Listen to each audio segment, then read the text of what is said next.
Alright. I'm going to rush you. Sorry. Hey, my name is Justin Jobin, and my company is called Displacing Top Hat. And we do is machining, manufacturing, and research. Yes, I realize that the name is dumb. And the reason why the name is dumb.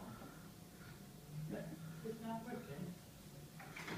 Anyway, the reason why the name is dumb is because I want it to actually stick out. Things like GoDaddy, things like that stick out in my mind. UBS doesn't stick out in my mind. So if the name is catchy, if the name is just something that's off the wall, and that's actually how that name got created, it'll at least stick out in my mind. And thank you.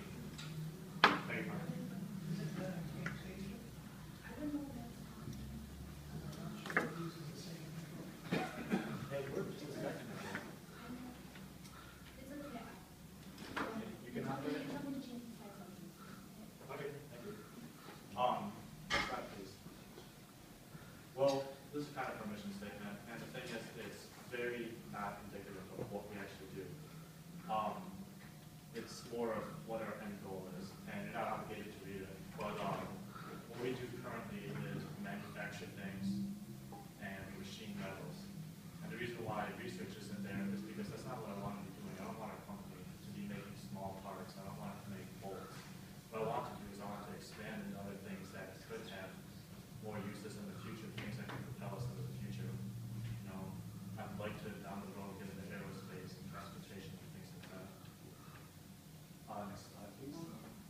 So, core concepts. Like I said, what we do is we manufacture things out of metal. We have the capability of cutting metal, machining it, making anything that you can imagine out of metal, and then joining those metals together to make even larger things out of metal. And the only thing that's really going to set us apart is that we're dynamic. And we're dynamic because the culture that I'd like to set into our company would be that I would say that Apple has a culture of geniuses, where they have that perception. And I'm not saying that everyone there is a genius, but you know, they sure give off that aura. So if we can have that same concept in our company, we'd be able to be creative, and that's how we can stay at the forefront of manufacturing. So also what we do is we identify the vacuums that would be in the market. Suppose there's a product that we can identify that we need. It's you know, we would identify it, and we find ways to fill in that vacuum as quickly as possible, so we can be the first on the scene. We can manufacture it and then. And next slide, please. So what we're good at is right now, even before we formed this company, we had established ourselves as being able to make anything. And you know how sometimes you'll have your nephew, who's, for instance, good at taking things apart, or you have a friend that's good with woodworking. Well, we kind of established our reputation amongst the people we know. Before we knew it, we were welding things together, we were making things, we were doing electrical work, and a whole host of other things. But in terms of trying to monetize this, and this has only been in the past year, we decided that we would take it with metalworking. Because, like I said, we could make or do absolutely anything. And with a big enough budget, we could make a station. The thing is that what we're focusing on is machining of things in terms of engines, the parts of engines, and also building customized trailers. And the reason why, let's see, I'll get to why we're doing those two specific things at first.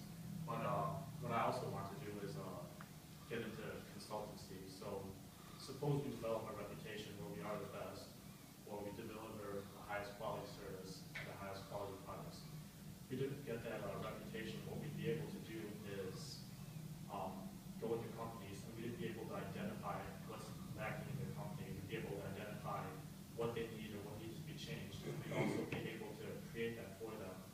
And we'd be able to do it at a reasonable price, and we do it at the highest quality, because I personally don't accept low quality things. So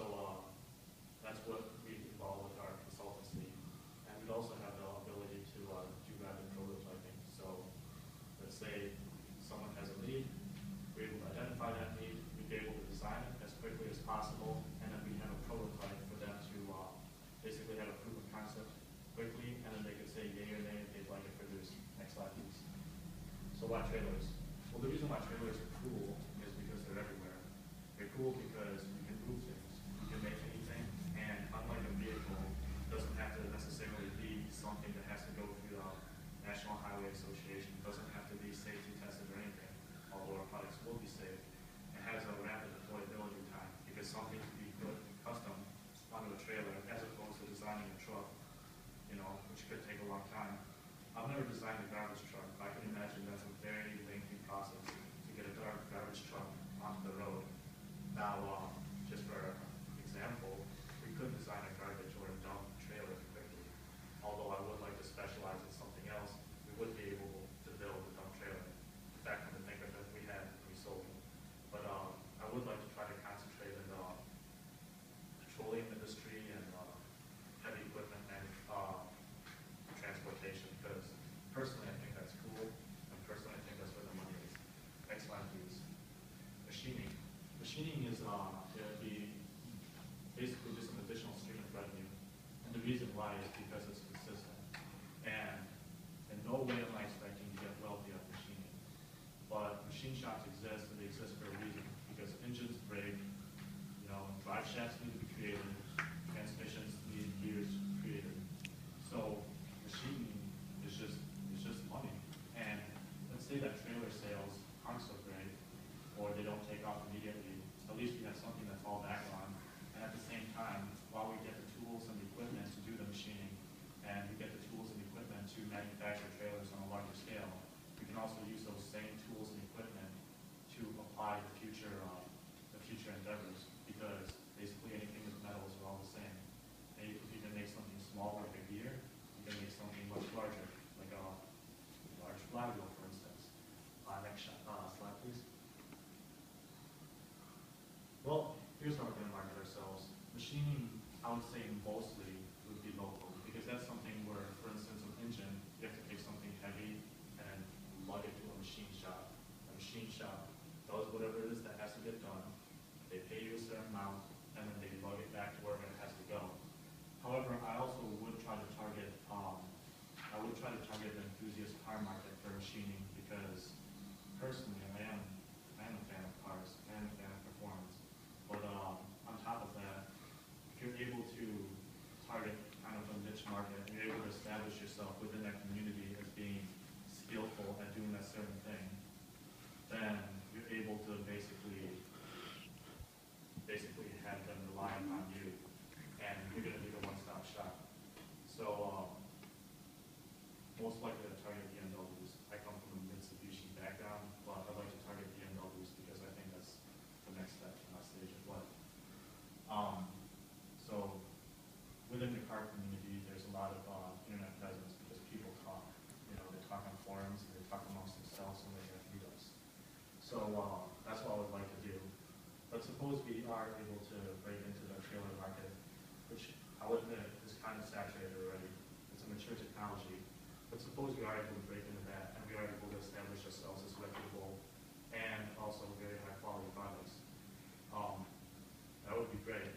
And on top of that, you know, I'm actually not trying to get wealthy off this, super wealthy. What I do want to do is provide a very high quality product at a very reasonable cost. So that's what I'd like to do. And I would guess that once it gets in the petroleum industry, for example, it would be there to stay, you know, because it's like, there's some things like, if you think of tools, people think of Snap-on or Mac. It's just the go-to name. If we could get to be the go-to manufacturer of the trailers, then that would be very good. Next slide, please. Yeah, competitive pricing, like I mentioned, you know, we're not going to undersell anyone. We're not going to be super cheap, because that's going to, at some point, involve cuts in the quality of the product or lower quality materials. We'll be able to stay with the market in terms of, you know, creating something that's high quality and not being outrageously priced, because there's no one can create the next Walmart. You know what I mean? No one's going to undersell Walmart. So I don't think I'd be able to be very profitable by being the lowest cost on the market. Highest quality and design, like I said, that's a personal tenet of mine. I like very high quality things. I don't like things that fall apart. And the ability to design and create any item. This goes with the rapid prototyping. If someone were to give me a design of something they drew up, it's almost like giving something to an artist.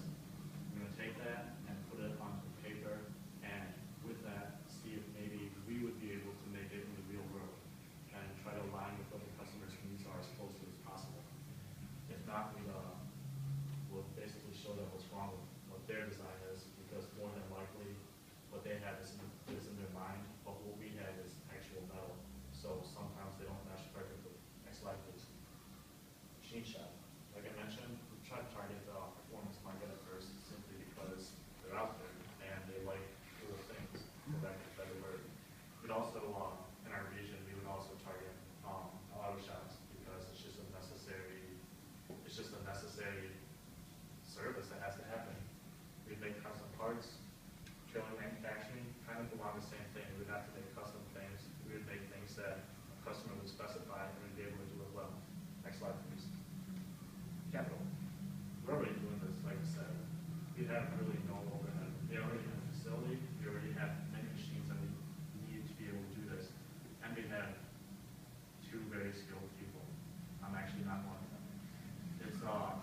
The thing is that I do want us to expand, and I will, at some point, look for investors. I will seek loans, I will seek grants, but I'm not banking on it. And the reason why is because we're already doing it. Whether we grow exponentially quick or we grow slowly but steadily, it's going to happen. We're going to be successful. But investors and grants, loans would be cool. Like I said, we have 2 employees. Basically, I pay my employees out of my pocket. And that just means that there's nothing left for me. But we're also not really seeking revenue from this. We just basically do one-off bills. People ask us to do something, we do it. And then I pay them. Sometimes I get a little money, usually not. It's more of a labor of love at this point. If we were able to receive some capital, what I think we'd be able to do is greatly expand the amount of machinery we have. And like I said at the very beginning, this machinery is what's going to propel us into the future. Because being a tinkerer myself, being someone that likes technology and likes to see how I can solve a problem myself, I would be able to use this machinery to make anything I want. So let's say that there's a hole in this wall, I could, in theory, take a piece of metal and fill that hole in the wall. So that's just an example of a made-up problem that doesn't really exist that I could potentially fill. Next slide, please. It's actually very cool. I want to mention this no overhead cost. The way our lease works out is about 6 months ago, for a local business owner, been trying to make business connections within our city. For a local business owner, we did such a great amount of work that he leased us a light manufacturing or light industry building that we're basically able to do whatever we want. And we don't pay utility costs or anything. We have a 100 by 100 building that literally right now holds mostly antiques. My business partner's grandfather died, and so we have a lot of antiques, and we just put it in there. So that's all it's doing right now. We have tools in there, and that's where we work, but we don't have really the work because we weren't seeking it until recently. So, like I said, we have 2 employees besides myself. I don't consider myself to be an employee. Machinist operating machinery. I have a CEO, and he'd be also my chief technology officer. And if you go to the next slide. Yeah. That's not the slide I was expecting, but I would get to explaining who my people are. $150,000 is a lot of money. It's a lot of money to me. I don't think I've made $150,000 total in my entire life. But the thing is with $150,000, I think I'd be able to do whatever it is in the entire world. And like I said, with enough capital, I could go Salacia. And I know it's far-fetched, but I believe in our 3 people so far. Bootstrapping, that's what I've been doing. Friends and family, honestly, is not even a source of capital for us because we haven't been tapping that. Banks and government programs and crowdfunding potentially. Next slide, please. So, who am I? What makes me qualified? Absolutely nothing. No business could run without me, and in fact, I'm hesitant to let them realize that because, they don't need me. My background's in liberal arts. I have not really any formal training in technical skills or anything. I am able to bring people together though, and for whatever reason, make them enjoy working on a task or have them have the same vision basically. Now, my CEO and CTO, his name is Matt, and he's just a straight up genius. He's a welder, he's an electrician, and he's an electrical engineering student. That doesn't say much because a lot of people are that. But basically what my business is it's the reliance on the 3 people. Like I said, I want to create a culture of basically geniuses. That's what I'm going to bank on, and that's what I'm going to continue doing. I'm not going to hire someone unless I know that their vision aligns with my vision. And my vision is to get us to the future, as cliche as that may sound. Next slide, please. So yeah, ROI, this makes me very optimistic, but we already have a strategic partner, and we expect to make 12 sales of these different trailers that already are in existence, that were designed by the strategic partner, and make $20,000 after all the operating costs and all the material that we put into each unit. We sell 1 per month. That's kind of a lot of money. We'd be able to pay back a loan. I personally dislike debt. I have good credit, but I have no debt. So payback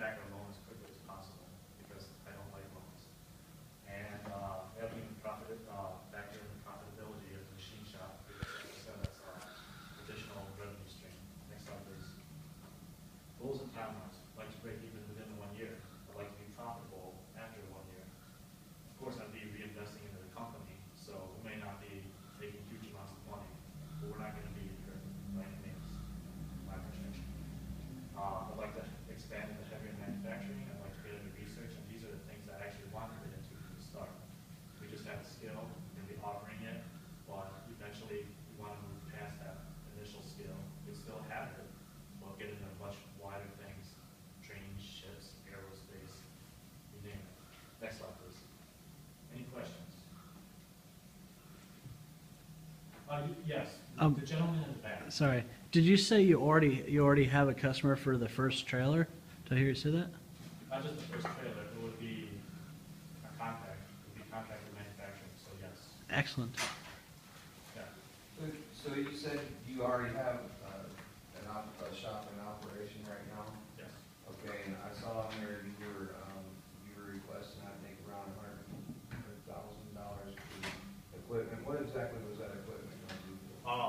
Most of that equipment actually would be able to manufacture things on a larger scale. We want a CNC machine, we want heavier duty welder, we want a larger lathe, just things like that. It's just, I know you're a machinist, so you know the things that we want, and I'm sure you can imagine, and you know exactly how quickly these things add up. Yes. So right now we have the capability to build anything. A machine? Uh, Yeah. No, honestly, I don't know, because my friend is the one that I'm sure you know. And it may sound unknowledgeable, but I'm actually, like I said, I'm not a tech guy. Are you the majority shareholder in this company, or? Yes, 100%. What is your first target? You were talking about trailers, a number of other things, but if you were to go out starting on Monday, where would you target your opportunity? Well, honestly, if I were to go out on Monday, which I actually might, I'll believe that the local auto repair shops and all that, they were closer to you, you'd be able to hone these engines, you'd be able to polish these parts, be able to sand these items for you. It's not gonna be way cheaper than everyone else, because it's kind of a standard market. We'd be able to do it to you, for you, because you know us already, and we're close by. Yeah. Are you familiar with Wired magazine? I've read through it before, but I don't have a subscription. Okay, well, the editor of that has written a book called Makers, Makers, Yes. and it's talking about what he believes will be the next industrial revolution, which is basically taking the 3D printing capability and marrying it up to all the open source software that's now been developed for those machines. And his prediction is they could certainly put machine shops out of business. You might want to read that. Correct. Okay. And you know what? In my opinion, as a human, as opposed to being a business person in this business, I think that's great, because even if it were to put me out of business, I applaud the advance of technology. And Well, that's I step back and say, how do you use that? How do you get ahead of the game instead of waiting